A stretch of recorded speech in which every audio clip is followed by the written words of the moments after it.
The White House is doing its best to sell President Trump's peace deal with Iran, even as Republican critics and some of America's staunchest allies are not happy with the entire situation. President Trump just now took to Truth Social to rail against what he called Democrat propaganda over reports that the deal includes a $300 billion fund for reconstruction of Iran. In fact, that is in the deal.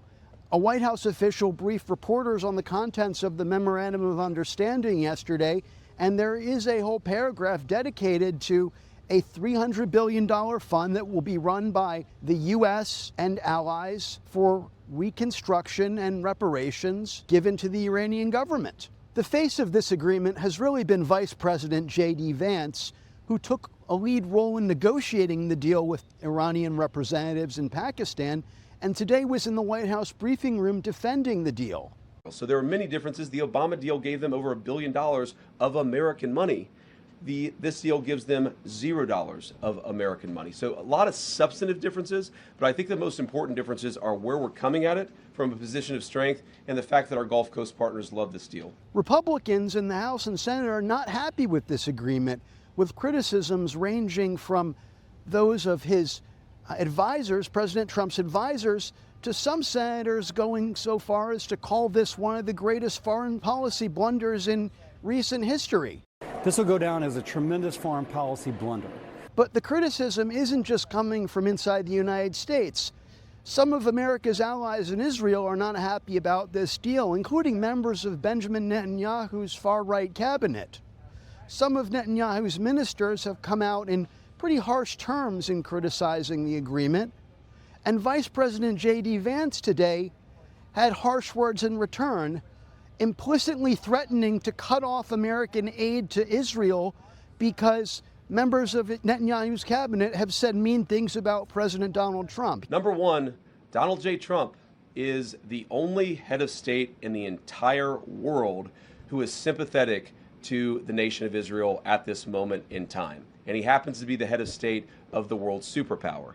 If I was in the cabinet of the Israeli government, I might not be attacking the only powerful ally that I have anywhere left in the entire world. The problem for Israel is not Donald J. Trump. And anybody in Israel who thinks their biggest problem is the President of the United States needs to wake up and smell the reality of the situation that country is in. The fact is that this deal doesn't do much more than that Obama-era JCPOA did.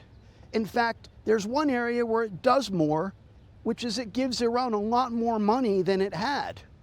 The deal calls for the lifting of all unilateral American sanctions against Iran, and for the U.S. to push to lift international sanctions imposed by the UN Security Council and the International Atomic Energy Agency. And while President Trump has boasted that the deal reopens the Strait of Hormuz, it's important to point out that the Strait of Hormuz was open to all maritime traffic on February 27th, the day before he started this war. Now, although the strait is open to traffic, in 60 days, Iran and Oman, working together, will be able to impose tolls on vessels transiting the strait, though Vance, in the briefing room, downplayed the possibility that there would be tolls and said that that would be for Iran and other Gulf Coast nations to work out. And while the president has boasted as well that Iran has forsworn their right to develop nuclear weapons or acquire nuclear weapons, that's been Tehran's position for over a decade, going back to the negotiations over that Obama-era nuclear deal. So really, nothing has changed. Iran said back then that they weren't trying to acquire a nuclear weapon. They say now that they won't try to acquire a nuclear weapon. The Strait of Hormuz is open for now, but in 60 days there could be tolls. And while gas prices are coming down in the wake of this agreement being announced, there is the possibility that tolls could cause them to go up again.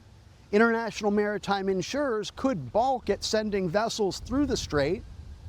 And of course, President Trump yesterday at the G7 said the U.S. could simply start bombing Iran again if that country's behavior doesn't match what the United States wants in response to this agreement.